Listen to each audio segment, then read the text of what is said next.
Dear friends, Gilgit Baltistan के assistant commissioner, section officer और तहसीलदार की पोस्ट के लिए एग्जाम है आपके पास। एफपीएससी का ईयर 2022 में हुआ, प्लान्ड 2021 में था। इस एग्जाम में जो एग्जाम क्या है, इंग्लिश जनरल और एसए। इस एग्जाम के लिए हम देख रहे हैं सेंटेंस करेक्शन। पहला सेंटेंस देखते हैं। If he chooses Mary, it's bound to cause problems. बहुत सादा और आसान इसके अंदर करेक्शन है। देखें, इट्स ये प्रोनाउन है, ठीक है। कहना ये चाह रहा है इट इज, तो say I T then apostrophe then S, it is bound to cause problems. ठीक हो गया। आप इट इज भी लिख सकते हैं, इट्स को इस तरह से अपोस्ट्रोफी के साथ शॉर्ट फॉर्म में भी लिख सकते हैं। Both ways it is correct. Now your sentence is good. If he chooses Mary, it's bound to cause problems. Next sentence देखते हैं।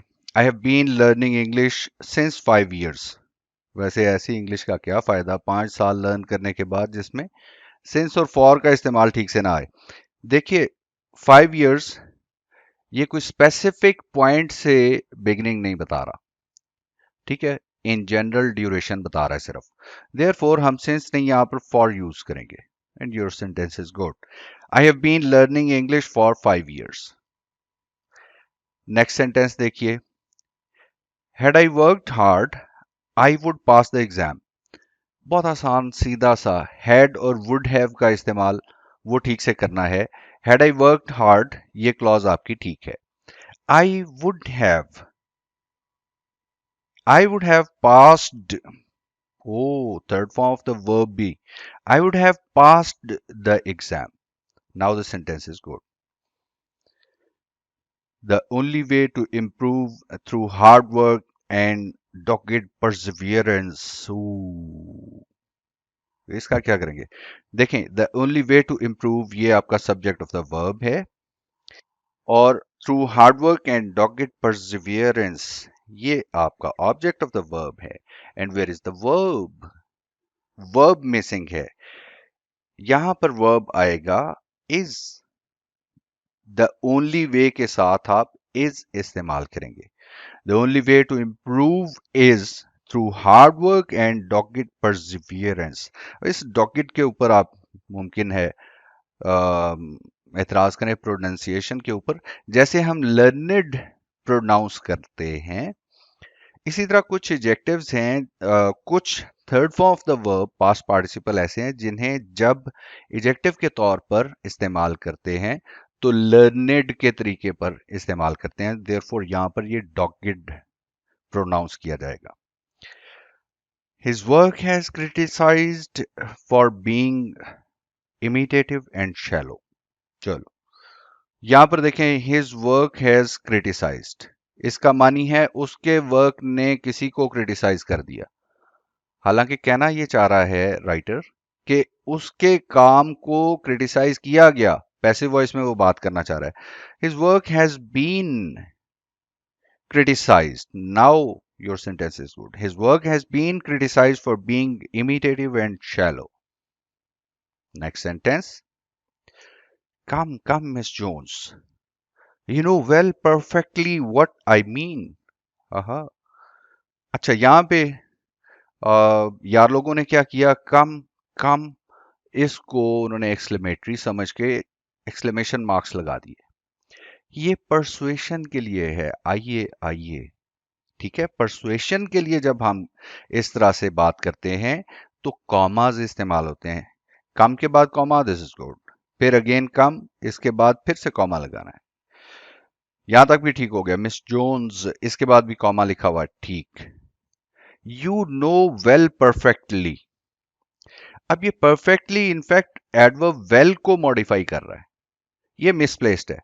इसको यहां से कट करें, यू नो परफेक्टली वेल,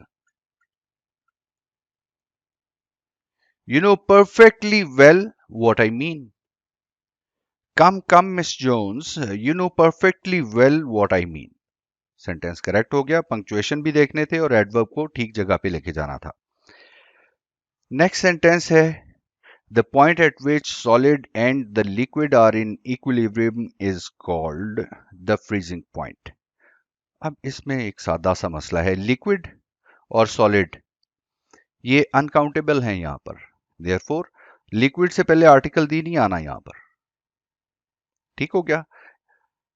और अब आपका sentence the point at which solid and liquid are in equilibrium is called the freezing point. Sentence is good, ठीक हो गया। आगे चलिए। Intrigued I made my way into one of the temples. मेरे पढ़ने से ही आपको करेक्शन समझ आ गई होगी। ये पास्ट पार्टिसिपल जो है इंट्रीग्ड, यहां पर ये पूरी की पूरी क्लॉज को मॉडिफाई कर रहा है। अपकमिंग जो पूरा सेंटेंस जो यहां पर क्लॉज की शक्ल में, क्योंकि पार्ट ऑफ अ सेंटेंस है, ये पूरी क्लॉज को मॉडिफाई कर रहा है, इसलिए हमने इंट्रीग्ड के बाद कॉमा लिखना है। And your sentence is very good, सिर्फ गुड नहीं है। नेक्स्ट सेंटेंस देखिए, I think Albert only knows. इसका तर्जुमा है, मेरा ख्याल है एल्बर्ट को सिर्फ एक चीज आती है। How to cook 3 things. Distortion होगी, पीछे हमने कह दिया एक चीज और आगे का 3 चीजें, तो इस ओनली को उठा के पहले ले जाएं। I think only Albert knows, मेरा ख्याल है सिर्फ एल्बर्ट को ही पता है हाउ टू कुक 3 थिंग्स, 3 चीजें कैसे पकाई जाती हैं। अब इसके बाद आगे लिस्ट है, toast, scrambled eggs and spaghetti. अब जब लिस्ट आ जाए आगे, तो उस सूरत में हम कॉलन यूज करते हैं। यहां पर कॉलन लिखिए, colon. I think only Albert knows how to cook 3 things. अब कॉलन आ गया, toast, scrambled eggs and spaghetti. Your sentence is good, ठीक है। आप एंड से पहले यहां पर कॉमा ना भी लगाएं तो वो एक्सेप्टेबल है। ठीक हो गया। लगा भी देंगे तो कोई हर्ज नहीं है, वो भी एक्सेप्टेबल है। Both ways it is correct. इसके बाद लास्ट सेंटेंस की तरफ आते हैं। She expresses her individual through her clothes.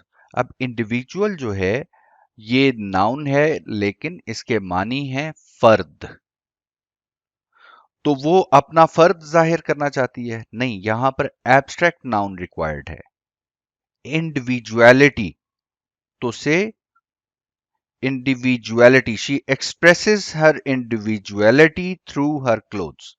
ये सेंटेंस भी करेक्ट हो गया। See you in the next video.